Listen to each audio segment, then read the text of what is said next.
قمر جمیل کی تصنیف جدید ادب کی سرحدیں جلد اول مضمون نمبر 7 اساطیری کہانیاں اور لیوی سٹراس۔ میں یہ تسلیم کرتا ہوں کہ اساطیر کی سائنسی تشریح میں دلکشی ہے۔ افلاطون، فیڈرس۔ آج کے افسانہ نگاروں کے یہاں بھی مثلاً راجندر سنگھ بیدی کے گرہن میں اساطیری کہانیوں کی پرچھائیاں ملتی ہیں۔ اسی طرح انتظار حسین کو بھی اساطیر سے دلچسپی ہے۔ کامیوں کی myth آف سیسیفس سے کون واقف نہیں؟ اساطیر سے دلچسپی کے کئی اسباب ہیں، کچھ رموز مملکت ہیں اور کچھ اصل حقیقت سے پردہ اٹھانے کی خواہش، اور کچھ اپنے قدیم ترین ماضی سے دلچسپی۔ ان اساطیر کا مطلب کوئی نہیں جانتا۔ یہ سچ ہے کہ لسانی طور پر انسان کا سب سے پہلا اظہار اساطیر ہی میں ہوا ہے۔ اس سے پہلے کوئی داستان، کوئی تحریر، کوئی کتاب نہیں تھی۔ یہ اس زمانے کی کہانیاں ہیں جب انسان نے کوئی رسم الخط دریافت نہیں کیا تھا۔ ابتدائی انسان کی ساری زندگی ان میں بند ہے۔ ان کی اجتماعی زندگی، معاشیات، سیاسیات اور مذہب کی مجموعی صورتحال ان کہانیوں میں ملتی ہے۔ ان کہانیوں میں انفرادی زندگی نہیں ہے بلکہ اجتماعی زندگی کی تصویریں ہیں، دیوی دیوتا ہیں، تخلیق کی کہانی ہے۔ مثلاً تخلیق کی ایک یہ کہانی دیکھیے جس کا تعلق یونان سے ہے۔ تمام کائنات کی دیوی یورینوم انتشار کے عالم میں برہنہ اٹھی۔ اپنے قدموں تلے کوئی مستحکم چیز نہ پا کر سمندر کی امواج میں اکیلے ناچتے ناچتے اس نے سمندر کو آسمان سے جدا کر دیا اور پھر ناچتے ہوئے جنوب کی طرف چلی گئی۔ جو ہوائیں اس کے پیچھے حرکت میں آئیں وہ نئی سی تھیں اور ان سے تخلیق کے آغاز کا کام لیا جا سکتا تھا۔ گھومتے گھومتے اس نے شمالی ہوا کو اپنی گرفت میں لے لیا اور ہتھیلیوں کے بیچ رگڑ ڈالا۔ اچانک ایک عظیم اژدہا اوفین اس کے سامنے آیا۔ دیوی اپنے آپ کو گرم رکھنے کے لیے وحشیانہ انداز میں ناچتی رہی، یہاں تک کہ اژدہا شہوت میں مبتلا ہو گیا اور اس نے دیوی کے مقدس جسم کے اطراف کنڈلی مار دی اور وصال کی خواہش میں اس میں جاگ گئی۔ اب شمالی ہوا نے اسے بار آور کیا، جس طرح گھوڑیاں اپنے پچھلے حصے ہوا کی طرف موڑ دیتی ہیں اور کسی سانڈ گھوڑے کی مدد کے بغیر گھوڑے کا بچہ جنتی ہیں۔ اسی طرح یورینوم دیوی بھی حاملہ ہو گئی۔ پھر یورینوم دیوی نے فاختہ کا روپ دھار لیا اور سمندروں کی موجوں پہ بیٹھ گئی اور مناسب وقفے کے بعد اسی فاختہ کے روپ میں اس نے ایک کائناتی انڈا دیا۔ دیوی کے حکم پر اژدہے نے انڈے کے اطراف 7 بار کنڈلی ماری اور پھر اژدہا انڈے کو سیننے لگا، یہاں تک کہ اس انڈے کے 2 ٹکڑے ہو گئے اور اس انڈے کے باہر وہ ساری چیزیں نکل پڑیں جو موجود تھیں، یعنی یورینوم کے بچے، خورشید، چاند اور ستارے، اور دھرتی اپنے پہاڑوں، دریاؤں، درختوں، جھاڑیوں اور زندہ مخلوقات کے ساتھ۔ پھر اوفین اژدہا اور یہ دیوی یورینوم دونوں اولمپس کی چوٹی پر رہنے لگے، لیکن اژدہے نے بار بار یہ کہہ کر کہ میں کائنات کا خالق ہوں، یورینوم دیوی کو پریشان کر دیا۔ دیوی نے پریشان ہو کر اژدہے کا سر اپنی ایڑی سے رگڑ ڈالا اور لات مار کر اس کے دانت باہر نکال دیے اور پھر اسے زمین کے نیچے غاروں میں پھینک دیا۔ تب دیوی نے 7 سیارے پیدا کیے اور ان میں سے ہر ایک اس نے 2 مافوق الفطرت طاقتوں کے حوالے کر دیا، سورج، چاند، مریخ، مشتری، زہرہ اور زحل سب کو۔ تب پہلا آدمی جو پلیسگاس تھا اور پلیسگینینز کا جدہ تھا، آرکیڈیا کی خاک سے ابھرا۔ اس کے پیچھے بہت سارے آدمی آئے۔ تب کچھ اور آدمی آئے جن کو اس نے جھونپڑی بنانا اور شاہ بلوت کے پھلوں پر گزارا کرنا اور سور کے چمڑوں سے چوغے بنانا سکھایا، ایسے چوغے جیسے ایوبیا اور فوکس کے غریب لوگ پہنتے ہیں۔ اساطیر کا صرف کسی ایک کہانی سے اندازہ نہیں لگایا جا سکتا۔ یہ کہانیوں کا ایک سلسلہ ہے جو یونان اور روم ہی میں نہیں، ہندوستان سے لے کر افریقہ، آسٹریلیا اور امیزان اور شمالی امریکہ کے انڈین باسیوں کے علاوہ نہ جانے دنیا کی کون سی زبانوں میں موجود ہے۔ ان اساطیری کہانیوں کے معنی تلاش کرنے کی کوشش کی جا رہی ہے۔ ان کی اہمیت یہ ہے کہ بعض محقق یہ کہتے ہیں کہ انسان کی اصل حقیقت معلوم کرنے کے سلسلے میں پچھلے 3000 سال کی تاریخ اتنی اہم نہیں جتنی اہمیت ابتدائی معاشرے کو حاصل ہے، کیونکہ اگر اساطیری کہانیوں کے اشارے اور ان کی منطق ہماری سمجھ میں آ گئی تو پھر یہ مسئلہ حل کرنا مشکل نہیں ہوگا کہ زبانوں میں اتنے اختلافات کیوں ہوئے اور اتنی نسلیں اور اتنے تمدن کیسے پیدا ہو گئے۔ اس طرح انسانی ذہن کی وحدت سامنے آ جائے گی اور ہمیں وہ بصیرت مل جائے گی جس سے انسانی شعور کی مختلف تہیں کھل جائیں گی۔ قدیم عبادت گاہوں اور اسلام کی طرح یہ اساطیر بھی ابتدائی انسان کی اجتماعی زندگی کی نمائندگی کرتی ہیں۔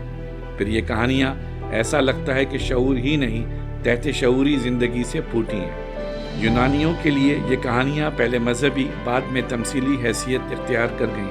پھر ایک یونانی نے تو ان اساطیری کہانیوں کی عقلی تعبیر بھی شروع کر دی۔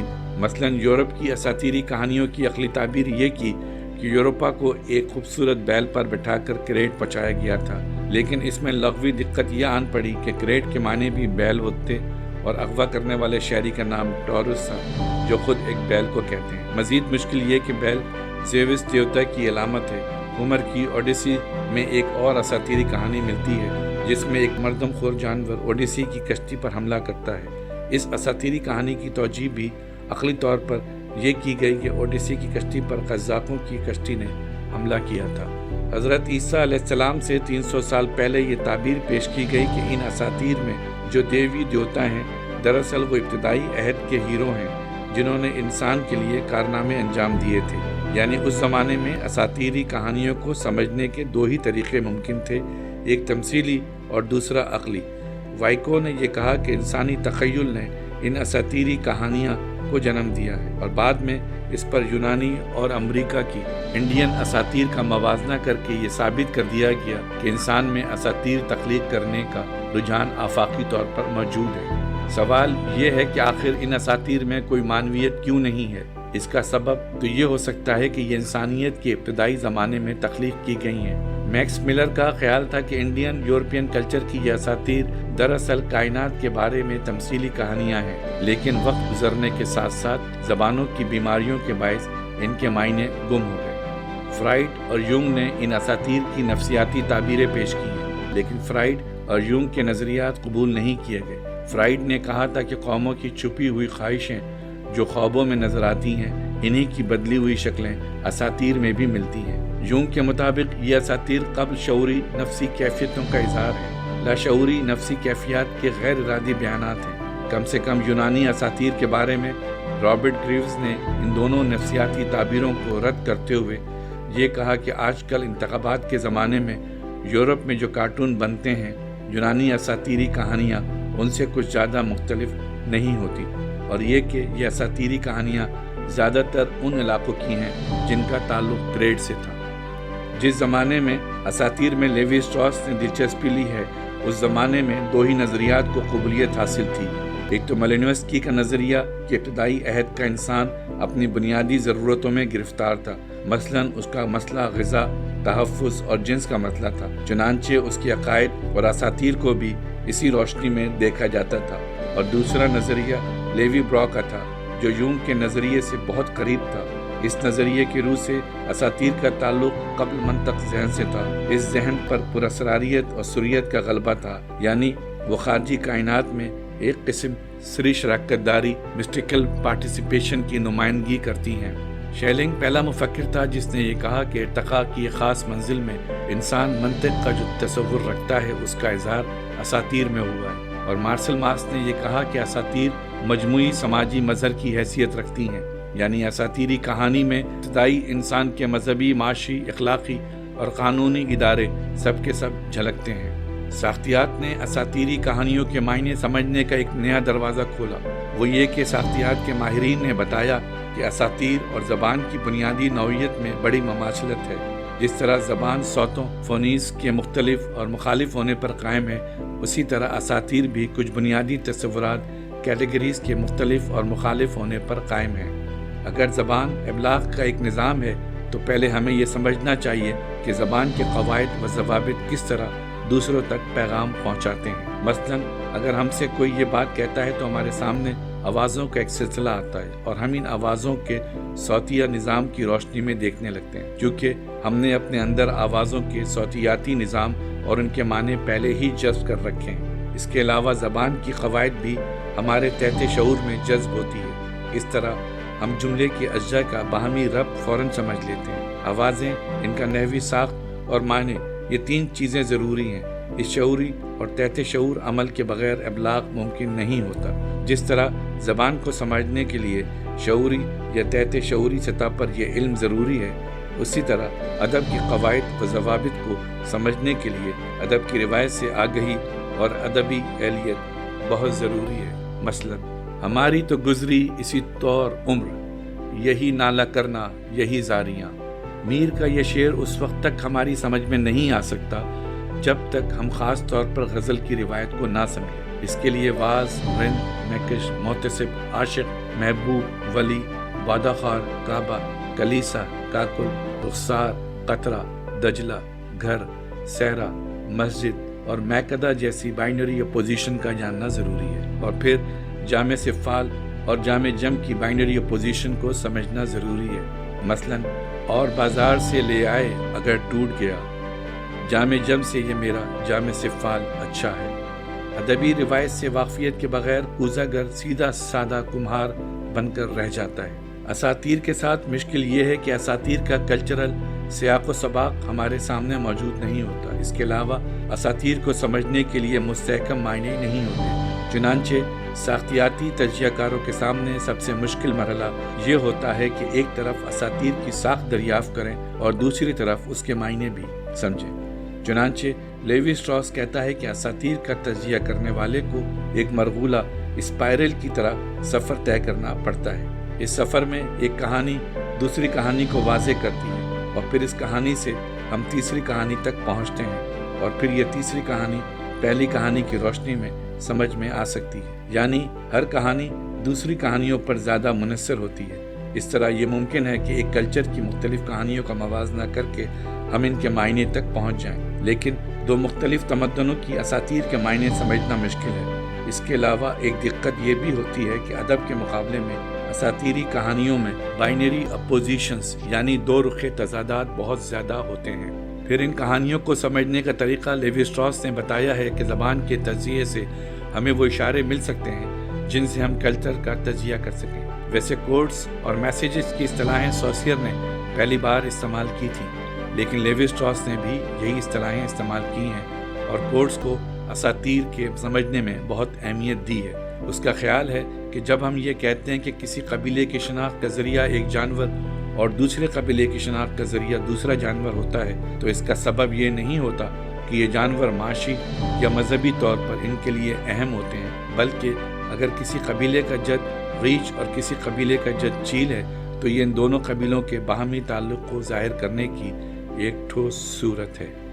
اسٹراس نے اپنے زمانے کی مروج تعبیروں کے انداز کو رد کرتے ہوئے بتایا کہ یہ ابتدائی انسان مجموعی طور پر کائنات کی تفہیم چاہتا تھا، اور اسے یہ محسوس ہوتا تھا کہ کسی مجموعی تفہیم کے پس منظر ہی میں اشیاء کی تشریح ہو سکتی ہے۔ اس کا یہ بھی خیال تھا کہ ان اساطیری علامتوں کی صرف ایک تشریح نہیں ہوتی بلکہ کئی تعبیریں ممکن ہیں جو ایک دوسرے کو مکمل کر سکتی ہیں۔ وہ کہتا ہے کہ انسان کے ذہن کی نوعیت وہی رہتی ہے، چاہے ہر عہد میں انسان اپنے ذہن کی مختلف صلاحیتوں کو مختلف انداز سے استعمال کرے۔ ہر کلچر خاص قسم کی چیزوں کو سامنے لاتا ہے، باقی چیزیں بالقوہ رہ جاتی ہیں۔ اساطیری کہانیوں کو خود اپنے مخصوص نظام کی کہانیوں کے مقابل رکھ کر سمجھنا چاہیے۔ ہر کہانی کی اپنی علیحدہ تعبیر نہیں کرنی چاہیے۔ خود ان اساطیری کہانیوں کا ایک رحم مادر میٹرکس ہوتا ہے جو معنی کے دوسرے رحم مادر کی طرف اشارہ کرتا ہے۔ اساطیری کہانیوں کے معنی سگنیفائر اور سگنیفائڈ کے درمیان نہیں ہوتے، بلکہ کہانی کے کوڈز اور ایونٹس کے درمیان تعلق ہوتا ہے۔ کہانی کے معنی اسی تعلق سے پیدا ہوتے ہیں جب انسان اپنے آپ سے ہم کلام ہوتا ہے اور اس کی عملی غرض نہیں ہوتی، تب دراصل وہ اپنے آپ کو معروض بنا کر اپنی نقل کرتا ہے۔ جیسے جمناسٹک میں انسانی جسم کا کوئی خارجی عمل مقصد نہیں ہوتا، انسانی جسم صرف اپنی نقل آپ کرتا ہے، لیکن جمناسٹک صرف ایک مظاہرہ ہے، کوڈ نہیں ہے۔ اسٹراس کے خیال میں علامتوں کے معنی متعین نہیں ہوتے، اساطیر کے مخصوص نظام ہی سے اساطیر کے معنی نکلتے ہیں۔ اس لیے اساطیر کے نظام کو خود یہ موقع ملنا چاہیے کہ وہ اپنے معنی ہم پر منکشف کرے۔ اس کے علاوہ اساطیری کہانیوں کا مطالعہ دوسری اساطیری کہانیوں کے پس منظر میں ہونا چاہیے۔ اساطیری کہانیاں ایک ایسا جال ہیں جس کے ایک حصے کو دوسرے حصے سے کاٹ کر نہیں دیکھا جا سکتا۔ وینگنسٹائن کی طرح لیوی اسٹراس بھی یہی کہنا چاہتا ہے کہ حقیقت دراصل اپنے سیاق و سباق ہی میں حقیقت ہوتی ہے۔ اسٹراس کا خیال ہے کہ لفظ آواز اور معنی کے ملنے سے بنتے ہیں۔ آواز نے آگے بڑھ کر موسیقی کی شکل اختیار کر لی اور لفظ کے معنی نے اساطیر کی شکل۔ لیوی اسٹراس نے شاعری کے بارے میں بھی پتے کی بات کہی ہے۔ شاعری سائنس اور اساطیر کے درمیان کہیں ہوتی ہے۔ ہاں، اساطیری فکر اور سائنسی فکر میں مماثلت ضرور ہے، یہ ایک نہیں ہے اور نہ ایک دوسرے کی ضد ہیں، بلکہ انہیں علم کے دو ذرائع کی حیثیت سے دیکھنا چاہیے۔ اسٹراس کی وہ خوبصورت تشبیہ دیکھیے جو اس نے اساطیری فکر اور سائنس کے سلسلے میں دی ہے۔ وہ کہتا ہے کہ جس طرح کسی چیز کے آگے آگے اس کا سایہ چلتا ہے اور جس طرح یہ چیز اپنی مادیت میں مکمل ہوتی ہے، اسی طرح اس کا سایہ بھی اپنی غیر مادیت میں مکمل ہوتا ہے۔ 9 ہجری عہد نیولتھک ایج کے انسان نے بڑے بڑے فن دریافت کیے، مثلا زراعت کا فن، کپڑا بننے کا فن، جانوروں کو پالتو بنانے کا فن، کوزہ بنانے کا فن، لیکن اس کو حادثاتی دریافت کا سلسلہ نہیں سمجھنا چاہیے۔ یہ مسلسل مشاہدے اور تجربے کا نتیجہ تھے۔ یہی نہیں بلکہ 9 ہجری عہد کا انسان طویل سائنسی روایت کا وارث تھا، حالانکہ ان دریافتوں کا سلسلہ پھر ہزاروں برس تک کے لیے رک گیا۔ جدید عہد سے پہلے جو سائنسی ٹیکنیک مروج تھی اسے فرانسیسی زبان میں بریکولیج کہتے تھے۔ اس کا استعمال قدیم عہد میں گیند کے ہر قسم کے کھیل اور بلیئرڈز کے کھیل، شکار، شوٹنگ اور گھڑ سواری کے لیے ہوتا تھا۔ بہرحال یہ لفظ خارجی نوعیت کے حرکات کے لیے مخصوص تھا، مثلا کسی گیند کے لوٹ آنے کے لیے، کسی کتے کے آوارہ پھرنے یا کسی گھوڑے کے کسی رکاوٹ سے بچ نکلنے کی غرض سے عام ڈگر سے ہٹ کر چلنے کے لیے استعمال ہوتا تھا۔ اسٹراس کہتا ہے کہ ہمارے زمانے میں برائکولیر ایسے شخص کو کہتے ہیں جو اپنے ہاتھوں سے کام کرتا ہو اور دستکار کے مقابلے میں عام انداز سے ہٹی ہوئی ترکیبیں استعمال کرتا ہو۔ اساطیری فکر بھی اسی طرح معلومات کے خارجی خزانے سے فائدہ اٹھاتی ہے، چاہے یہ خزانہ کتنا ہی وسیع ہو، محدود ضرور ہوتا ہے۔ بائرکولر دراصل ایسے شخص کو کہتے ہیں جو بہت سارے کام کر سکتا ہو، مختلف نوعیتوں کے کام اسے خام مواد اور اوزار انجینئر کی طرح منصوبے کے مطابق نہیں ملتے۔ برائکولر کے اوزاروں کی دنیا بہت محدود ہوتی ہے، اس کے لیے بس ایک ہی طریقہ ممکن ہوتا ہے اور وہ یہ کہ جو کچھ موجود ہے بس اسی سے کام لے، اسے بس اسی طرح صحیح نتیجہ برآمد کرنا ہوتا ہے۔ اساطیری فکر بھی گویا ایک طرح کا برائکولیج ہے، یعنی برائکولر کی طرح جو کام وہ تکنیکی سطح پر انجام دیتا ہے، اساطیری فکر کو بھی اسی طرح کا کام انٹیلیکچوئل سطح پر انجام دینا ہوتا ہے، اور اسی طرح وہ انٹیلیکچوئل سطح پر انتہائی ذہین نتائج تک پہنچ سکتی ہے۔ اساطیری فکر پریسیپٹ یعنی ادراک اور کانسیپٹ یعنی تصور کے درمیان ہوتی ہے۔ ادراک کو ٹھوس سچویشن سے کبھی الگ نہیں کیا جا سکتا، اور اگر تصورات کی طرف رجوع کیا جائے تو خیال کو اپنے منصوبے عارضی طور پر ہی صحیح اٹھا رکھنے پڑتے ہیں۔ تصورات اور امیجز کے درمیان یعنی سائن ہوتی ہیں۔ سوسیئر نے بھی سائنس کو تصورات اور امیجز کے درمیان ہی کی ایک کڑی بتایا۔ تصورات واضح ہوتے ہیں اور سائنس میں انسانی کلچر شامل ہو جاتا ہے۔ انجینئر تصورات کی مدد سے کام کرتا ہے اور برائکولر نشانیوں کی مدد سے۔ برائکولر اساطیری فکر کی بنیاد اس طرح رکھتا ہے کہ واقعات یا ان کی باقیات کو آپس میں جوڑ کر ایک اسٹرکچر بنا دیتا ہے۔ اساطیری فکر عمومیت بھی رکھتی ہے اور امیج میں ڈوبی ہوئی بھی ہوتی ہے، اور اساطیری فکر کی سب سے نمایاں خصوصیت یہ ہے کہ اساطیری فکر سب سے پہلے ساخت تیار کرتی ہے۔ یہ ساخت زبان کی ساخت ہوتی ہے جس پر وہ اپنی اساطیری ساخت تیار کرتی ہے، اور پھر واقعات یا واقعات کے ملبے سے اساطیر کی تکمیل کی جاتی ہے، جو بات کسی زمانے میں ایک سماجی معاملے کی حیثیت رکھتی تھی، اس کے ملبے سے اسطور نظریاتی قلعے تعمیر کرتی ہے۔ لیوی اسٹراس کے لفظوں میں یہ ایک شخص یا معاشرے کی تاریخ کا فوسیلائزڈ اظہار ہے، یعنی پتھر کی طرح سخت ہو چکا ہے۔ بہرحال لیوی اسٹراس یہ بات بہت پتے کی کہتا ہے کہ آرٹ سائنس اور اساطیر کے درمیان بلکہ بیچوں بیچ ہوتا ہے۔ اساطیری کہانیوں سے دو باتیں کھل کر سامنے آ گئی ہیں، ایک یہ کہ انسانی ذہن میں ایک وحدت موجود ہے، دوسری یہ کہ انسانی ذہن ہر اس چیز پر جو اس کے سامنے آتی ہے کوئی نہ کوئی حیرت ضرور منطبق کر دیتا ہے۔ آج ہم تجریدی انداز میں غور و فکر کے عادی ہیں، لیکن ابتدائی عہد کا انسان ٹھوس انداز میں سوچتا تھا اور اس کی منطق بھی ٹھوس حقیقتوں کی منطق ہوتی تھی۔ چنانچہ اگر اسے یہ کہنا ہوتا کہ دو قبیلے ایک دوسرے کے مماثل ہوتے ہوئے بھی ایک دوسرے سے ممتاز ہیں اور یہ کہ ان میں کوئی مقابلہ بھی نہیں، تو وہ کہتا تھا کہ یہ قبیلے چیتے اور مگرمچھ کے قبیلے ہیں۔ لیوی اسٹراس کا ایک کارنامہ یہ بھی ہے کہ اس نے اساطیر اور موسیقی کے درمیان گہرے تعلق کو ثابت کیا ہے۔ اس طرح اساطیر کو سمجھنے میں بڑی مدد ملی ہے۔ چنانچہ اسٹراس یہ کہتا ہے کہ ہم اساطیر کو اس طرح نہیں پڑھ سکتے جس طرح اخبار پڑھتے ہیں۔ اساطیر کو اس طرح پڑھنا چاہیے جس طرح ہم آرکیسٹرا سنتے ہیں۔ مطلب یہ ہے کہ ٹکڑے ٹکڑے کر کے نہیں بلکہ مجموعی تاثر کے ساتھ۔ اساطیر کے معنی ان کی مجموعیت ہی کے پس منظر میں سمجھ میں آ سکتے ہیں۔ ہر سمفنی کا آغاز ایک وسط اور ایک خاتمہ ہوتا ہے۔ ہم اس سمفنی سے لذت یاب نہیں ہو سکتے اگر ہر لمحہ ہم جو کچھ سن چکے ہیں اور جو کچھ اب سن رہے ہیں اسے اچھی طرح ذہن نشین نہ رکھیں، یعنی موسیقی سے ہم اس وقت تک لطف اندوز نہیں ہو سکتے جب تک ہم موسیقی کی مجموعیت کا شعور نہ رکھتے ہوں۔ اس کے علاوہ یہ بھی ضروری ہے کہ ہم میوزیکل فارمولے سے انحراف کو بھی محسوس کریں۔ ہر انحراف کے وقت ہم اس تھیم کو یاد رکھیں جو تھوڑی دیر پہلے سنا تھا۔ لیوی اسٹراس سے پہلے جو لوگ اساطیر کا تجزیہ کر رہے تھے وہ یہی منطق سمجھ نہیں سکے تھے۔ چونکہ اساطیر اور ادب میں یہی منطق مشترک ہوتی ہے، اس لیے لیوی اسٹراس کی اس تحقیق سے ادب کو سمجھنے میں مدد ملی ہے۔